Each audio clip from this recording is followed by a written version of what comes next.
কিরিটি কিছুতেই বিশ্বাস করতে চায় না যে সিগারেট অর্থাৎ ধূমপান করাটা একটা নেশা। কোনো যুক্তি নেই, তবু সে তর্ক করবেই। কিরিটির যুক্তি হচ্ছে, মদ্যপান, ধূমপান বা জুয়া খেলা কোনোটাই নেশা নয় যতক্ষণ না সেটা অর্থাৎ অভ্যাসটা মানুষের মনুষ্যত্বকে গ্রাস করেছে। তবে হ্যাঁ, গ্রাস মানেই মৃত্যু। গ্রাস করেছো কি মরেছ। কিরিটি মৃদু গম্ভীর কণ্ঠে বলে চলে, অভ্যাস মতো দু চোখের পাতা বোঝা আরাম কেদারাটার উপরে গা এলিয়ে পড়ে আছে। কিন্তু লোকে কি অত কথা ভেবে নেশা করে? গোড়া থেকে শুরু করে, তারপর অভ্যাসে পরিণত হয়, তখনই সেটাকে বলবো নেশা। কিরিটি বলে, এ কথা আমি বিশ্বাস করি না। সুব্রত তীব্র প্রতিবাদ জানায়, দেখো, বিশ্বাসের ব্যাপারটা রিলেটিভ, আপেক্ষিক। তুমি যেটা বিশ্বাস করো না আমি হয়তো করি, আবার তেমনি আমি যেটা করি তুমি হয়তো করো না। আচ্ছা, এই যে তুমি সিগার খাও, যতই তুমি অস্বীকার করো না কেন, আমি বলবো ওটা তোমার একটা নেশাই। না, নেশা নয়, কারণ ইচ্ছে করলেই যে কোনো মুহূর্তে ধূমপান ত্যাগ করতে পারি, কাজেই এটা নেশা নয়। তাই তো বলবো, যতক্ষণ তুমি নেশাকে ধরেছ ততক্ষণ ক্ষতি নেই, কিন্তু যেই নেশা তোমাকে ধরেছে তখনই চিৎপটাল। আমি সিগারকে খাই, সিগার আমাকে খায় না। অতএব বুঝেছ, আমি নেশা করি না। একদিন যে সিগার তোমাকে খাবে না তাকে বললে, নো গ্যারান্টি। আমি বা আমার আত্মবিশ্বাসী আমার গ্যারান্টি। ওটা তোমার অহমিকা। অহমিকা মানুষের মস্ত বড় একটা অলংকার, যদি সেটা সোনার হয়। ভেবে দেখো তো একবার, অহমিকার মতো অলংকার অর্থাৎ গৌরব মানুষের আর হতে পারে কিনা। তবে সে অহমিকা সবার চোখে পড়বে, কিন্তু চোখকে পীড়া দেবে না, ফুল ফোটাবে না। শোনো, একটা গল্প বলি, অহমিকার নয়, তোমার এই নেশারি। কিরিটির জবানিতে গল্পটা যা দাঁড়ায় তারই হুবহু রূপ তুলে ধরা হলো এখানে। এমনই এক দ্বীপ্রহরে সেদিনও কিরিটির চোখে ঘুম আসেনি। শুয়ে শুয়ে সংবাদপত্রটা উল্টাচ্ছে। বাইরের সিঁড়িতে জুতোর শব্দ পাওয়া গেল। কি যেন সিঁড়ি বেয়ে উঠে আসছে শ্লথ ধীর পদবিক্ষেপে। কি আবার? পরিচিত জুতোর শব্দ তো নয়। মেসের সকলের পায়ের ও জুতোর শব্দের সঙ্গে কিরিটি পরিচিত। একটু পরে একটা ক্ষণক্ষণে গলা শোনা গেল, এমএসএ সিট খালি আছে বলতে পারেন মশাই। আগন্তুক ততক্ষণে প্রায় দরজার উপরে এসে দাঁড়িয়েছে। প্রথমে একখানা মুখ, চৌকো চোয়াল, গাল দুটো ভেঙে বসে যাওয়ার দরুন গালের হাড় দুটো বিশ্রী ভাবে চামড়া ঠেলে যেন সজাগ হয়ে উঠেছে। মুখ ভর্তি বসন্তের কলঙ্ক চিহ্ন। দাড়ি নিখুঁত ভাবে কামানো, একজোড়া পুরু কাঁচায় পাকায় মেশানো গোঁফ। তারপর দেখা দিল ক্রমে লম্বা রোগাটে একটা চেহারা, পরিধানে একটা সাদা লংস, তার উপর দামি মুগার একটা ওপেন ব্রেস্ট কোট, পায়ে দামি নিউকার জুতো। ভদ্রলোকের মুখ দেখলেই বোঝা যায় ভদ্রলোক জীবনে যথেষ্ট অত্যাচার করেছে। মাথার চুল তৈলহীন রুক্ষ, চোখ দুটো যেন সমস্ত কিছুর ওপরে সজাগ হয়ে আছে। তীক্ষ্ণ উজ্জ্বল দৃষ্টি, ধারালো ছুরির ফলার মতো ঝকঝক করছে যেন। এমএসএ সিট খালি আছে বলতে পারে? হ্যাঁ, মৃদু কণ্ঠে কিরিটি জবাব দেয়। সিঙ্গেল তো? দ্বিতীয় প্রশ্ন করেন ভদ্রলোক। না, ডাবলস। আমার এই ঘরেই একটা সিট খালি আছে। এই ঘরে? ভদ্রলোক ঘরের মধ্যে এসে ঢুকলেন। একবার তীক্ষ্ণ দৃষ্টিতে ছোট্ট ঘরটার চতুর্দিকে দৃষ্টি বুলিয়ে নিয়ে কতকটা যেন হতাশ ভাবেই বললেন, এই ঘর তো দেখছি বেজায় ছোট। এখানে দুজন লোক থাকতে পারে নাকি? অন্তত মেসের ম্যানেজার লোচন দাস বাবু তাই বলেন, এবং মাঝে মাঝে মেম্বারও এসে থাকছেন বা থাকবার চেষ্টা করেছে, তারপর চলে যাচ্ছে। কত ভাড়া? 5 টাকা। 5 টাকা? 1 2 3 4 5, অর্থাৎ। বাকি কথাটা শেষ না করে ভদ্রলোক ঘরের পাশে কিরিটির ক্যাম্বিসের যে আরাম চেয়ারটা ছিল, বিনা বাক্য ব্যয় সেটার উপর বসে পড়ে বললেন,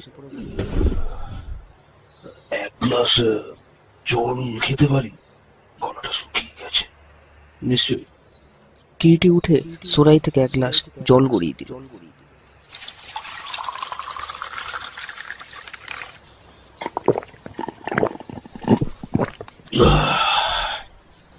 আলাপ পরিচয় হলো। ভদ্রলোকের নাম শান্তশীল গোস্বামী, দেশমাতা বীমা কোম্পানির একজন ভ্রাম্যমাণ দালাল অর্থাৎ এজেন্ট। এবারে কলকাতায় মাস 2 থাকবেন। যা যা বলবি তুই লোক আমি মশাই, 2 দিনের জন্য এখানে ডেরা বাঁধা, যা একরকম 2 মাস কেটে যাবে। কি বলে? তা বুঝি। কিরিটি জবাব দেয়। মেসের ম্যানেজার শ্রী লোচন দাস মহাশয় সত্যিই অত্যন্ত অমায়িক। শান্তশীল বাবু প্রস্তাবে একেবারে বিগলিত ভাবেই রাজি হয়ে গেলেন, মুখের কথা খসতে না খসতে। থাকবেন বই কি, থাকবেন বই কি। হঠাৎ সেদিন বেলা প্রায় 11টার সময় ম্যানেজার লোচন দাস এসে 3 তলার ঘরে ঢুকে কিরিটিকে সম্বোধন করলেন। দেখুন কিরিটি বাবু, আপনার রুমমেট মানে আমাদের নতুন মেম্বার গোস্বামী মশাই ওয়ান্ডারফুল দাবা খেলোয়াড়। কিরিটি নিত্যকার মতো সংবাদপত্রটা পড়ছিল। কাগজ থেকে চোখ না তুলেই বললে, তাই নাকি? ইয়েস, তবে ভদ্রলোকের একটু ইয়ে আছে, মানে মাথায় বোধহয় একটু ছিট আছে। কেন বলুন তো? কিরিটি এবারে সংবাদপত্রটা একপাশে সরিয়ে রেখে স্মিত মুখে ম্যানেজারের দিকে তাকায়। হঠাৎ এই কথা ওর সম্পর্কে আপনার মনে হওয়ার কারণ কি? কই, আমার তো কখনো সে কথা ওর সম্পর্কে মনে হয়নি। ওর মনে হয় সাধারণের চাইতে বেশি বুদ্ধি রাখেন। লোকটা বিয়ে থা করেননি জানেন? ব্যাপারটা এমন কিছু সাংঘাতিক নয়। অনেকেই তবু বয়সে বিয়ে থা করেন না। জানেন ওর বয়স কত? কত আর 30-32 হবে। 52, অর্থাৎ 52 বছর বয়স লোকটার। তাই নাকি? কিন্তু দেখে তো তা মনে হয় না। তা আপনি যা বলছেন তাহলেও কি বা এমন ক্ষতি হয়েছে? বলেন কি স্যার, 52 বছর বয়সেও লোকটা বিয়ে থা করলে না? শুধু ওই জন্যই ভদ্রলোকের মাথায় ছিট আছে আপনি ধরে নিয়েছেন, তাই তো? না না না না না না, খেলতে খেলতে ভদ্রলোক হঠাৎ কথা নেই বার্তা নেই, ফ্রি নো ট্রাম্পস বলে চিৎকার করে ওঠেন, এই তো? কিরিটি ম্যানেজার বাবুকে কথাটা একবার শেষ না করতে দিয়েই বলে ওঠে। লোচন দাস যেন একেবারে বিস্ময়ে থ বনে গেছে। কিরিটির মুখের দিকে চেয়ে বলে, আশ্চর্য, কেমন করে জানলেন বলুন তো সে কথা? খালা তো নই। কিরিটি হাসতে হাসতে বলে, জানেনই তো ঘুমটা আমার চিরকালই পাতলা। তাছাড়া আপনার ঘরটা আমার ঘর থেকে বেশি দূরেও নয়। রাত্রে আপনাদের খেলার মধ্যে মাত করবার উল্লাসধ্বনি কানে এসে মাঝে মাঝে ঢোকে বইটি। তবেই বলুন, দাবা খেলতে খেলতে কেউ 3 নো ট্রাম্পস বলে নাকি মাথায় ছিট না থাকলে? ভদ্রলোক হয়তো দাবা খেলার চাইতেও তাস খেলে বেশি ওস্তাদ, এবং এককালে তো খুব বেশি তাস খেলতেন। তাই মাঝে মাঝে দাবা খেলতে খেলতে তাস খেলছেন বলে ভুল করে 3 নো ট্রাম্পস বলে চিৎকার করে ওঠেন। কিন্তু তা যেন হলো একটা জিনিসের ইদানিং খুঁজে রাখছেন কি দাসমশাই? আপনার মেসের মেম্বাররা যে নেশা শুরু করেছেন, একে একে প্রায় প্রত্যেকেই, সবাই। নেশা? হ্যাঁ, যাকে ইংরেজিতে বলে ইনটক্সিকেশন। তার মানে? আজ নয়, আরেকদিন বলবো। এখন আমি একটু বাইরে যাব। বলতে বলতে কিরিটি শয্যা থেকে উঠে বাইরে বেরোবার জন্য প্রস্তুত হতে থাকে। স্বল্পভাষী কিরিটিকে ম্যানেজার ভালো করেই চেনেন, অতএব গাত্রোত্থান করলেন। মেসের সর্বসমেত 9 জন মেম্বারদের মধ্যে রামতারণ বাবু ও গোবিন্দ বাবু বয়সের দিক থেকে সকলের চাইতে প্রবীণ। বাকি সবাই অবিবাহিত ছেলে ছোকরার দল। ম্যানেজার বাবুকে সেদিন ও ধরনের একটা কথা বলবার কিরিটির কারণ ছিল। কিছুদিন ধরে কিরিটি লক্ষ্য করছিল রামতারণ বাবু ও গোবিন্দ বাবু ছাড়া মেসের অন্যান্য সমস্ত মেম্বাররাই ইদানিং যেন শান্তশীলের বিশেষ বন্ধুস্থানীয় হয়ে উঠেছে। সকলেরই যেন হঠাৎ কেমন শান্তশীলের সঙ্গে বেশ একটা ঘনিষ্ঠতা জমে উঠেছে। অবশ্য শান্তশীল লোকটা অত্যন্ত অমায়িক ও মিশুকে প্রকৃতির, মুহূর্তে যে কোনো লোককেই আপনার করে নিতে পারে। আরো একটা ব্যাপার কিরিটির মনোযোগ আকর্ষণ করেছিল। মাসের 15 দিন যেতে না যেতে মেসের সকলের অর্থাভাব দেখা দিচ্ছে। মাসের শেষে মেস খরচা দিতে টানাটানি দিতে চায়। লোচনদা সে ব্যাপার নিয়ে খিটখিট করেছেন। এমন তো কোনোদিনই ছিল না। প্রত্যেক মেম্বারই মাসের প্রথমেই নিয়মিতভাবে মেসের দেনা পাওনা মিটিয়ে দিত। এমন অর্থাভাব কারোরই বড় একটা দেখা যায়নি। হঠাৎ এরকমটা হওয়ার কারণ কি? মেসে যেন একটা বিশ্রী অশান্তির হাওয়া বইতে শুরু করেছে। বাণী ভবন মেসের মধ্যে শান্তির অভাব ছিল না। হঠাৎ যেন কোথায় একটা অদৃশ্য চিড় খেয়েছে মেসের মেম্বারদের সহজ ও স্বচ্ছন্দ জীবনযাত্রার মধ্যে। বিকেলের দিকে সেদিন কিরিটি কি একটা কাজে বের হয়েছিল। ফিরতে ফিরতে প্রায় 11:30 বেজে গেল। একতলা থেকে দোতলায় উঠবার সিঁড়িটার কাছে জায়গাটা বেশ একটু অন্ধকার, তার উপর সেখানে কোনো আলোরও ব্যবস্থা নেই। সিঁড়িপথে আসতেই ওর কানে গেল একতলার মেম্বার শিবনাথ কাকে যেন অত্যন্ত মিনতি করে বলছে, আজকে আজকে একটা দিতেই হবে স্যার, সবগুলো পড়ে গেছে, একটাও নেই, প্লিজ প্লিজ। বেশ তো, একটা ছেড়ে 5টা দেব। আগের পাওনা 10টা টাকা আগে মিটিয়ে দিন দেখি। কিরিটি অন্ধকারেই থমকে দাঁড়িয়ে পড়ে। সমস্ত চলচ্ছক্তি যেন শেষ হয়ে গেছে। দ্বিতীয় ব্যক্তির গলার স্বর চিনতে কিরিটির একটুও কষ্ট হয়নি। মাসের শেষ, একটা পয়সা বাঁচেনি, বিশ্বাস করুন।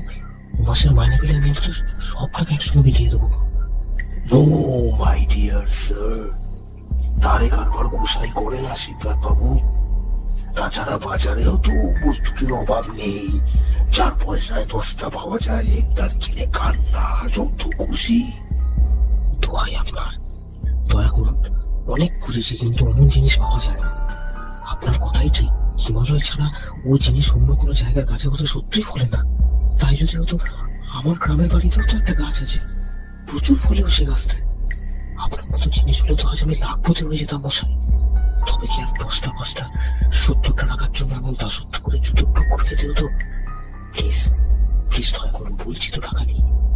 পুরুষ মানুষ জোগাড় করে আনতে পারেন না? আপনার হাতের ওই আংটিটা বাধা রেখে টাকা আনুন না। আংটি? বেশ তো, তবে তাই নিয়ে বলুন। ওদের কথাবার্তায় কিরিটি স্তম্ভিত ও হতবাক। ব্যাপারটা কেমন যেন গোলমেলে ঠেকে। ওই ব্যাপারের দিন 3 বাদে বিকালের দিকে কিরিটি বাইরে বেরোবে বলে জামা কাপড় পরছে। হঠাৎ দোতলায় একটা গোলমাল চেঁচামেচি শুনে কিরিটি নিচে নেমে এল। অনিমেষ বাবুর সঙ্গে শান্তশীলের বচসা ও হাতাহাতি চলছে প্রায়। আরে বাবা, সামনের মাঝে মায়না পেলে আমি টাকা দিয়ে দেবো, আরে বোঝার চেষ্টা করুন। ব্যাপার কি? আপনার কি ছেলে মানুষ হয়ে গেলেন নাকি অনিমেষ বাবু? ছি ছি ছি ছি, এসব কি শুরু করেছেন বলুন তো? দেখুন না মশাই, বলছি হাতে টাকা নেই, তেমন আমাকে চাচ্ছে তাই বলছে। কিরিটি শুনল শান্তশীল অনিমেষ বাবুর কাছে টাকা পান। টাকাটা চাওয়াতেই বিভ্রাট।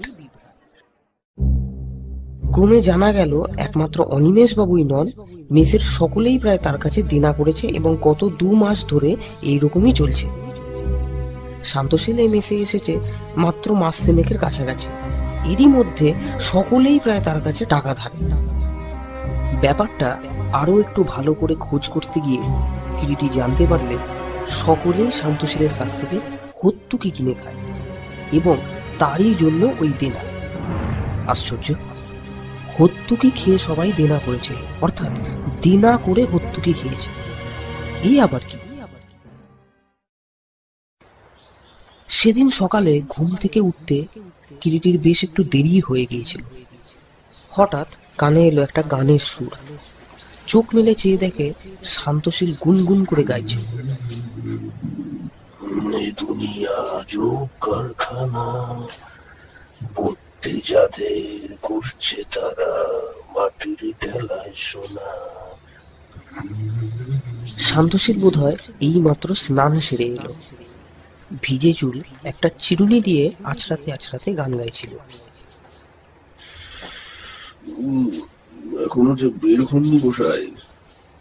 আরে কেউ রায় মশাই নাকি? নিদ্রা ভঙ্গ হলো?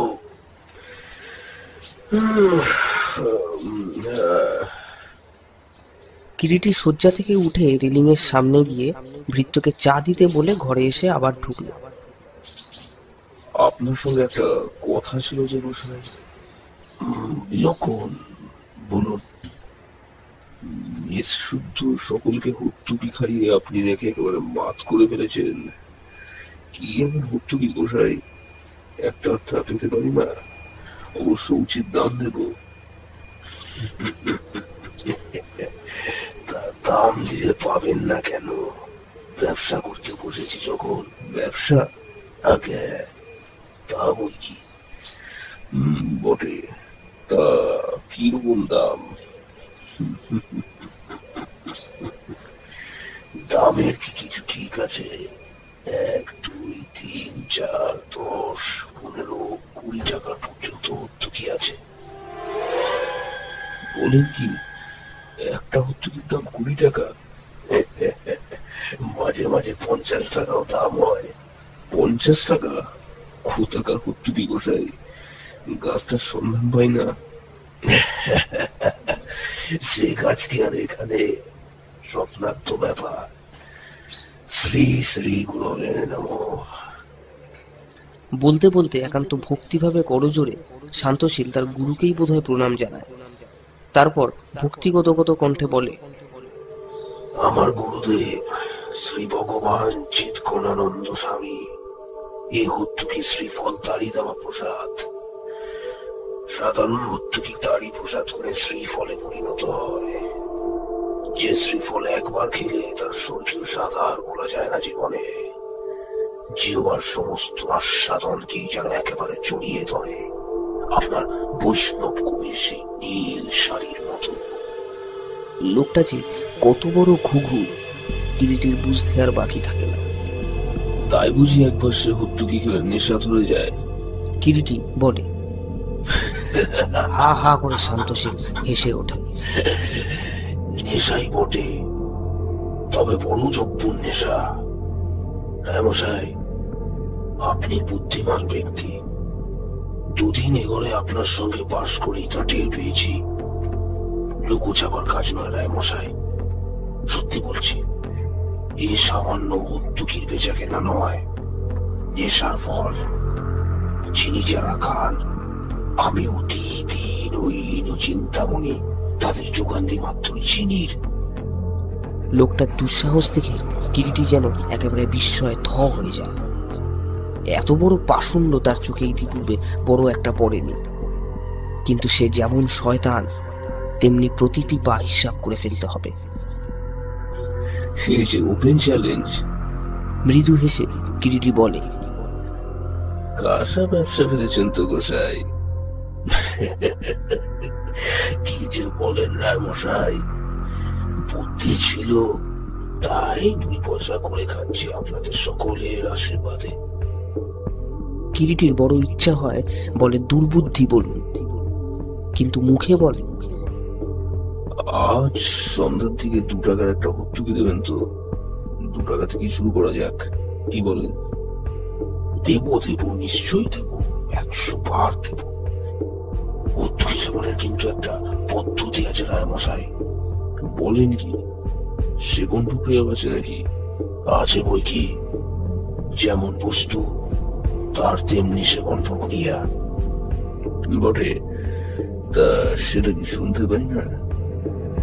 হর্তুকিটি বেশ ভালো করে ধুয়ে 1 গ্লাস ঠান্ডা জলের মধ্যে ভিজিয়ে রাখতে হবে 12 ঘন্টা। 12 ঘন্টা? হ্যাঁ, ধরুন সন্ধ্যে 7টার সময় ভিজিয়ে রাখলেন, পরের দিন রাতে সেটি সেবন করলেন, ব্যাস। তাহলে স্বর্গপ্রাপ্তি তো? স্বর্গপ্রাপ্তি বটে। বড় বিচক্ষণ ব্যক্তি আপনি। কিন্তু কিরিটি হর্তুকি নেবার সময় একটা নয়, দুটোই নিল 4 টাকা দিয়ে। একটি হর্তুকি গোসাইয়ের নির্দিষ্ট প্রক্রিয়ায় এক গ্লাস জলে ভিজিয়ে রাখল, দ্বিতীয়টা পকেটে রেখে স্নান করতে চলে গেল। দ্বীপ্রহরে আহারাদির পর কিরিটি হত্যুকিটা নিয়ে সোজা একেবারে সায়েন্স কলেজের ল্যাবরেটরিতে গিয়ে হাজির হলো। সমস্ত দুপুর ধরে 3 বন্ধুতে মিলে নানা প্রকার অ্যানালিসিস করেও তার মধ্যে থেকে কোনো প্রকার মাদক পদার্থেরই সন্ধান পেল না। হতাশ হয়ে ক্লান্ত কিরিটি মেসে ফিরে এলো। স্নান করে প্রথমেই কিরিটি সকালের ভেজানো হত্যুকির জলটা এক ঢোকে খেয়ে নিল। বেশ কষা কষা এবং মিষ্টি মিষ্টি স্বাদ জলটা, যেমনটা হওয়া উচিত আর কি হত্যুকি ভেজানো জলের স্বাদ। অন্যান্য দিন ক্ষুধা তেমন থাকে না, কিন্তু আজ রাত্রে 9টা বাজতে না বাজতে বেশ ক্ষুধা অনুভব করতে থাকে কিরিটি। শুধু তাই নয়, শরীরটাও যেন অসম্ভব হালকা বলে মনে হয়। শরীরের প্রতিটি স্নায়ুতে যেন একটা স্বাচ্ছন্দ্যের তারল্য, চোখের পাতা বুজে আসে। সেদিন রাত্রে কিরিটির অন্যান্য দিনের চাইতে আহারের পরিমাণও বেশ বেশিই হলো। ঘুমটা অবশ্য একটানা হলো না, তবে ঘুমের শৈথিল্য সর্বশরীরে। কিরিটির বুঝতে কষ্ট হলো না হত্যুকির মধ্যে কোনো মাদক পদার্থ ছিল নিশ্চয়ই। পরের দিন সন্ধ্যায় শান্তশীলের সঙ্গে দেখা। শ্রীফল সেবন করেছিলেন রায়মশাই। শ্রীফলের মহিমা সম্যক উপলব্ধি করেছেন নিশ্চয়ই। আজ আরো গোটা 2 দেবেন তো? নেশা বড় খারাপ অভ্যাস মশাই, সর্বনাশের পথ। হিতোপদেশ আর যার মুখে শোভা পাক, আপনার মুখে কিন্তু শোভা পায় না, তা যা বলেছেন। এবারে আর কিরিটির কিন্তু ভুল হয় না। হত্যুকি ভেজানো জলটা ল্যাবরেটরিতে গিয়ে অ্যানালিসিস করতেই দেখা গেল অনেক কিছু আছে তার মধ্যে। কিরিটি এবারে খোলাখুলি ভাবে শান্তশীলকে একেবারে চেপে ধরল।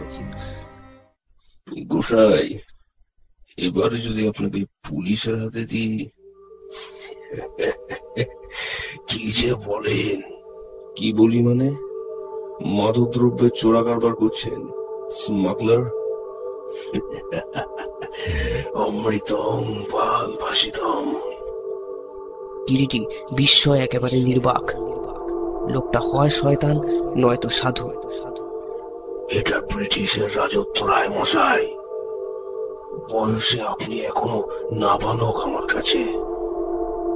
বলতে বলতে হঠাৎ যেন শান্তশীলের চোখ দুটো অস্বাভাবিক এক দীপ্তিতে ঝকঝক করে জ্বলে ওঠে।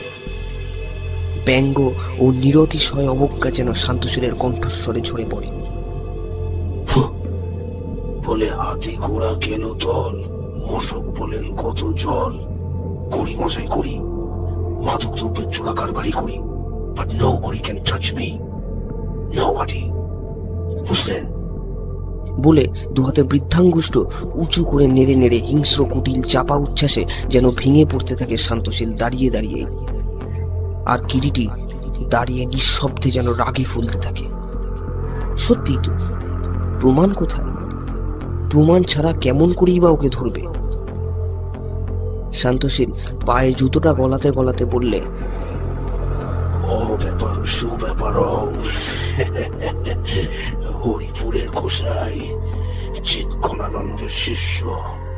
যত চাও পাবে, নেশা করো, নাকটা খাও, ফুর্তি করো, ঝামেলার প্রয়োজনটা কি বাবা? শান্তশীল ঘর থেকে বের হয়ে গেল এবং যাবার আগে একরাশ কালো কালি কিরিটির চোখে মুখে ছিটিয়ে দিয়ে গেল।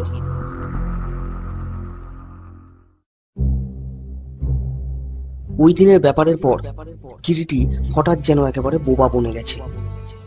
সমগ্র চিন্তা শক্তি যেন আবর্ত রচনা করে কেবল পাক খেয়ে ফিরছে ভাষাহীন এক চরম ব্যর্থতায়। শান্তশীলের যে বাক্সের মধ্যে হত্যুকি থাকতো, তার একটা ডুপ্লিকেট চাবি করিয়ে সেই বাক্স থেকে একটার পর একটা হত্যুকি বের করে নানাভাবে উল্টে পাল্টে পরীক্ষা করে এবং খুব গোপনে শান্তশীল যাদের হত্যুকি বেচে তাদের হত্যুকিগুলো দিনের পর দিন অ্যানালিসিস করেও কিরিটি কোথাও বিন্দুমাত্র মাদক দ্রব্যের সন্ধান পেল না। আগাগোড়া সমস্ত ব্যাপারটাই যেন একটা গোলক ধাঁধা। এ রহস্য তাকে ভেদ করতেই হবে। কিরিটি একেবারে মরিয়া হয়ে ওঠে। দিবারাত্র কিরিটি ঘরের মধ্যে শুয়ে বসে চিন্তা করে। আরো দিন সাতেক পরে সন্ধ্যা হতেই বাইরে আকাশ ভেঙে নেমেছে অকাল বর্ষা। রাত্রি প্রায় 11:30 হবে। মেসের সকলেই ঘুমিয়ে, কেবল নিচে ম্যানেজারের ঘরে জ্বলছে আলো। ম্যানেজার ও শান্তশীল দাবা খেলায় মত্ত। হঠাৎ শান্তশীলের উল্লসিত চিৎকার শোনা গেল।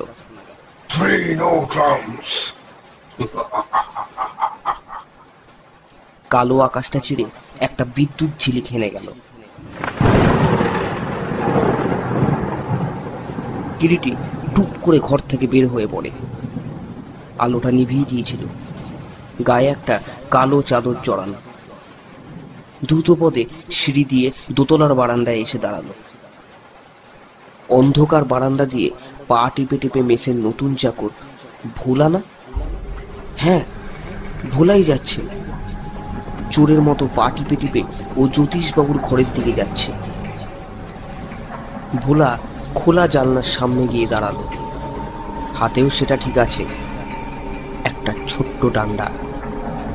কিরিটি আর ক্ষণমাত্র বিলম্ব না করে নিঃশব্দে এগিয়ে গিয়ে পিছন থেকে অতর্কিতে বলিষ্ঠ দু বাহু দিয়ে ভোলাকে চাপটে ধরে। ভোলা চমকে ওঠে। চাপা গর্জনে কিরিটি বলে, চুপ। শক্ত করেছিস কি তোকে পুলিশে দেবো? আয় আমার সঙ্গে। কিরিটি জোর করে এক প্রকার টানতে টানতে ভোলাকে নিয়ে এসে নিজের ঘরে ঢুকে প্রথমে ভেতর থেকে ঘরের খিলটা বন্ধ করে, পরে আলোটা দেয় জেলে। ভোলা হাউমাউ করে কেঁদে ওঠে। আমি আমি কিছু জানি না বাবু। দেখি তোর হাতে ওটা কি। বাসি। ঠিক এমনি সময় দাঁড়ে কড়াঘাত শোনা গেল। দরজাটা খুলুন রায় মশাই, মিথ্যে ওকে শাসাচ্ছে, ওটা কিছুই জানে না। কিরিটি মুহূর্তকাল দ্বিধা করে এগিয়ে গিয়ে দরজাটা খুলে দেয়। গোয়েন্দাগিরি করবেন করুন, কিন্তু নিরীহ চাকর বাকরদের নিয়ে অ্যাডভেঞ্চার করা কেন? এ বলা বাসিটা রায় মশাইকে দে। ভোলা শান্তশীলের নির্দেশে বাঁশিটা কিরিটির হাতে তুলে দেয়। ওকে যেতে দিন। যা বলা, নিচে যা। ছি রায় মশাই, ছি। কিরিটি হতভম্বের মতো দাঁড়িয়ে থাকে। ভোলা ঘর থেকে নিষ্ক্রান্ত হয়ে যায়। কিরিটির হাতে তখনও ধরা সেই বাঁশিটা। অন্যমনস্কভাবে বাঁশিটা হাতের মধ্যে নিয়ে দেখতে দেখতে হঠাৎ একটা কথা কিরিটির মনে বিদ্যুৎ চমকের মতোই যেন ঝিলিক দিয়ে যায়। সঙ্গে সঙ্গে কিরিটি দরজার দিকে অগ্রসর হয়। ও কি? কোথায় যা? ভোলা, এই পর্যন্ত বলে হঠাৎ কিরিটি শান্তশীলের মুখের দিকে চেয়ে থমকে দাঁড়িয়ে যায়। একান্ত নির্বিকার শান্তশীল খোলা দরজার ঠিক একপাশে দাঁড়িয়ে। তার সমগ্র মুখখানা যেন একটা বিচিত্র নিষ্ঠুর চাপা উচ্ছ্বাসে ভরে গেছে। কিরিটির বুঝতে বাকি থাকে না, এক চালেই তাকে মাত করেছে শান্তশীল। হেরে গেছেন রায় মশাই, হেরে গেছেন। চাপা উল্লাসে শান্তশীল বলে ওঠে, দাবার চাল। শান্তশীলেরই জিত। পাখি পালিয়েছে, ধরা ছোঁয়ার বাইরে। কিরিটি নির্বিমেষে চেয়ে থাকে শান্তশীলের চোখের দিকে। ছুরির ফলার মতো চোখের তারা দুটো ঝকঝক করছে শান্তশীল। উত্তেজনায় কিরিটির দেহটা যেন ঋজু কঠিন একটা ধারালো ইস্পাতের তলোয়ারের মতো সোজা হয়ে চরমতম প্রতীক্ষায় উদ্গ্রীব। ভোলার শরীর সার্চ করতেই এক হাত পরিমাণ একটা পাতলা ইস্পাতের বাঁশির আকারের বস্তু পাওয়া গেল। ভোলার সাহায্যে জিনিসটার কারুকার্য বোঝা গেল। ভিতরটা বন্দুকের নলের মতো ফাঁপা। এক কোণে দুটো স্প্রিং আছে। একটা টিপলেই চোরা গুপ্তির মতো একটা সরু ইস্পাতের রড বের হয়ে আসে। ইচ্ছে মতো সেটাকে 12-13 হাত পর্যন্ত আকারে লম্বা করা যায় ওই স্প্রিং এরই সাহায্যে। সেই রডের আগায় ছোট্ট একটি চেম্বারের মতো, তারই মধ্যে 3-4 রকমের মাদকদ্রব্য মিশ্রিত থাকে। দ্বিতীয় স্প্রিংটি টিপলেই সেই চেম্বার থেকে ওই মাদকদ্রব্য ছুটে বের হয়ে আসে এবং ওই রডের সাহায্যেই গিলাসের হত্তুকি ভেজানো জলের মধ্যে ওই মাদকদ্রব্য মিশিয়ে দেওয়া হতো। মাদকদ্রব্যের সঙ্গে হত্তুকির কোনো সম্পর্ক ছিল না বলাই বাহুল্য। কিরিটি বললে, গোসাইয়ের দুষ্টু বুদ্ধি ছিল প্রখর, বিজ্ঞানের দখলে ছিল অল্প বিস্তর। মাদকদ্রব্য স্মাগল করে ওইভাবে লোককে নেশার দ্বারা বশীভূত করে অর্থ উপার্জন করত। মানুষকে নেশা করিয়ে মাদকদ্রব্যের কারবার চালানো বাস্তবিক অতি মৌলিক ব্যাপার। ইন্স্যুরেন্সের দালালিটা ছিল উপলক্ষ মাত্র। হত্তুকিটা যে একটা লোক দেখানো ব্যাপার জানতে পেরেছিলাম আগে, এবং ওই হত্তুকির সাহায্যে যে লোকটা মাদকদ্রব্য লোককে সেবন করাতো এও বুঝেছিলাম। তবে এটা বুঝতে পারছিলাম না কখন কিভাবে ওই মাদকদ্রব্য হত্তুকির জলের সঙ্গে মেশাতো। তারপর হঠাৎ মনে পড়ল, দাবা খেলতে খেলতে হঠাৎ 3 no trumps বলে চেঁচিয়ে ওঠে। নিশ্চয়ই ওর মধ্যে কোনো ক্লু আছে, সেটা ধরতে পারছি না। ভাবতে ভাবতে মনে হলো, যখনই লোকটা 3 no trumps বলে চেঁচিয়ে ওঠে তখনই দেখতে হবে। 2-3 দিন নজর রাখতেই দেখলাম 3 no trumps বলে শান্তশীল চিৎকার করলেই মেসের নতুন চাকর ভোলা তার ঘর থেকে বের হয়ে আসে। ভোলার গতিবিধির ওপর তীক্ষ্ণ দৃষ্টি রাখলাম। তার পরের ব্যাপারটা সংক্ষেপে কিরিটি শচীনবাবু ও মেসের অন্যান্য সকলকে বললে। দুঃখ এই, লোকটাকে জীবন্ত ধরা গেল না। ও যেভাবে সুইসাইড করতে পারে একবারও মনে হয়নি। শচীনবাবু বললেন, আমিও না। ইট ওয়াজ সো সাডেন।